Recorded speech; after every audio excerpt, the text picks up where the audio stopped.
Hello everyone. पिछली बार हमने पढ़ा था, उसमें हमने पढ़ा कि वह पढ़ने लगा, वह कमाने लगा, वह हंसने लगा। सेंटेंसेस को हमने पढ़ा था। तो आज हम उसी सेंटेंस के बारे में पढ़ेंगे, लेकिन उसके प्रेजेंट और फ्यूचर टेंस के स्ट्रक्चर के बारे में पढ़ेंगे। दरअसल पिछले बार जो हमने पढ़ा था वो पढ़ने लगा, मीनिंग कि वह कोई क्रिया जो पास्ट में थी उसके बारे में हम बोल रहे हैं कि वह पढ़ने लगा, वह कमाने लगा। ये पास्ट के सेंस में हमने बात किया था। आज हम लोग प्रेजेंट एंड फ्यूचर के सेंस में बात करेंगे। मैंने दोनों को कमांड ले लिया क्योंकि ज़्यादा वीडियो बनाने से क्या फ़ायदा। मैंने सोचा कि एक ही वीडियो में दोनों को समझा के और मैं बता दूंगा कि क्यों ना एक ही वीडियो में दोनों को समझा दिया जाए। तो चलिए हम लोग स्ट्रक्चर देख लेते हैं। पहला जो है लगता है, लगते हैं, लगती है इत्यादि। तो इसका जो स्ट्रक्चर होगा सब्जेक्ट प्लस बेगिन या बेगिन्स वर्ब के according plus two plus V1 plus first. तो यहाँ क्या है कि बेगिन या बेगिन्स इसके अकॉर्डिंग लगेगा कि अगर हमारा सब्जेक्ट सिंगुलर हो तो हम बेगिन्स लेंगे और प्लूरल होने पर बेगिन लेंगे। और पास्ट टेंस में हमने BEGAN बिगिन लिया था। तो इसमें यही अंतर है, ज़्यादा डिफरेंस नहीं है। तो ये तो हो गया हमारा लगता है, लगते हैं, लगती है, मतलब जो प्रेजेंट टेंस में हो उसका। अब हम लोग फ्यूचर में जाएंगे तो इसका स्ट्रक्चर हो जाएगा लगूंगा, लगेगा, लगेगी। यानी वाक्य के अंत में जो वर्ब है उसमें लगेगा, लगूंगी, लगूंगा रहेगा। तो अब हम देख लेते हैं कि इसका हो जाएगा जैसा कि एज यूजुअली जो हम जानते हैं कि फ्यूचर में शैल और विल का यूज होता है। तो हम सब्जेक्ट प्लस शैल या विल लेंगे प्लस बेगिन लेंगे, सेम प्रेजेंट की तरह। इसमें एस और ES लगाने का, यानी बेगिन्स का कोई झंझट नहीं है। Plus two plus V first plus subject. एक बात जो दोनों में है, ये समझने वाली बात है कि 2 प्लस V1 की जगह हम V4 ले सकते हैं।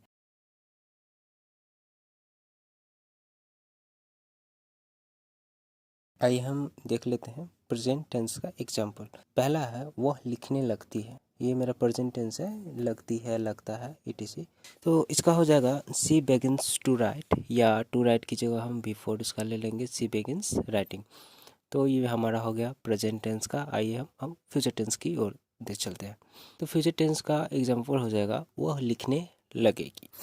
वह लिखने लगेगी तो ऑब्वियस है कि सी के बाद विल आएगा, सी विल वेगिन टू राइट, या सी विल वेगिन राइटिंग। सी हमारा सब्जेक्ट हो गया, विल और शैल की जगह हमारा विल आ गया, वेगिन की जगह वेगिन, और भी 2 प्लस V1 की जगह टू राइट या V4, जैसा हम चाहे दोनों हम यूज कर सकते हैं।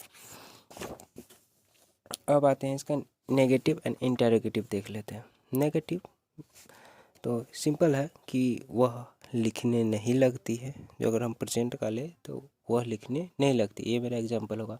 पहले हम इसका स्ट्रक्चर देख लेते हैं। इसका स्ट्रक्चर हो जाएगा सब्जेक्ट प्लस डू और डज, डू या डज में से कोई एक, plus not plus begin plus two V1 plus object. हम V4 भी ले सकते हैं, कोई दिक्कत नहीं है।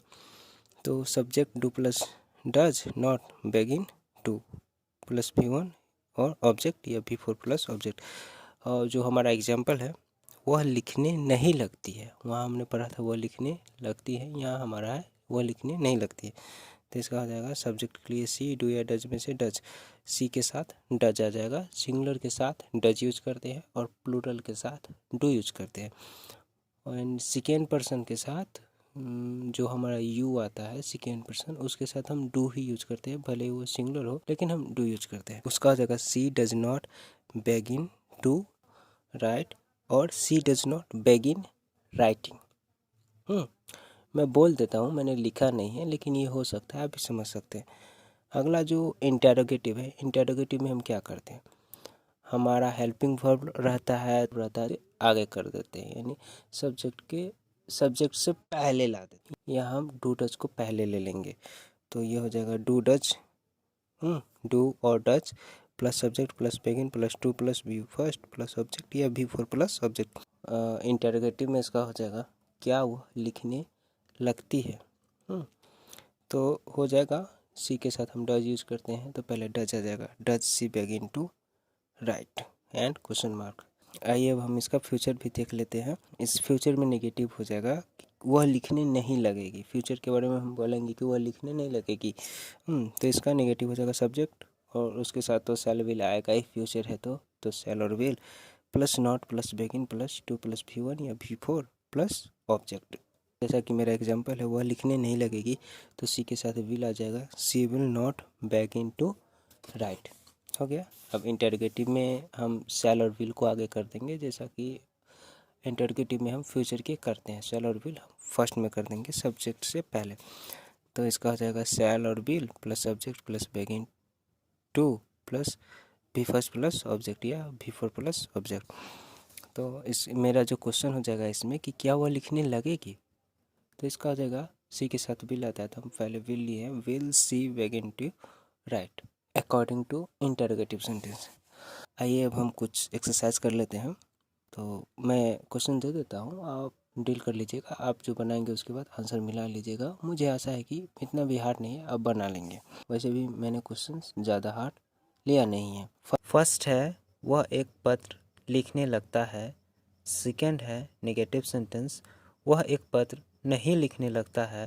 थर्ड है इंटरोगेटिव सेंटेंस, क्या वह एक पत्र लिखने लगता है। फोर्थ है वह एक पत्र लिखेगा, फ्यूचर टेंस का। फिफ्थ है वह एक पत्र नहीं लिखेगा, नेगेटिव।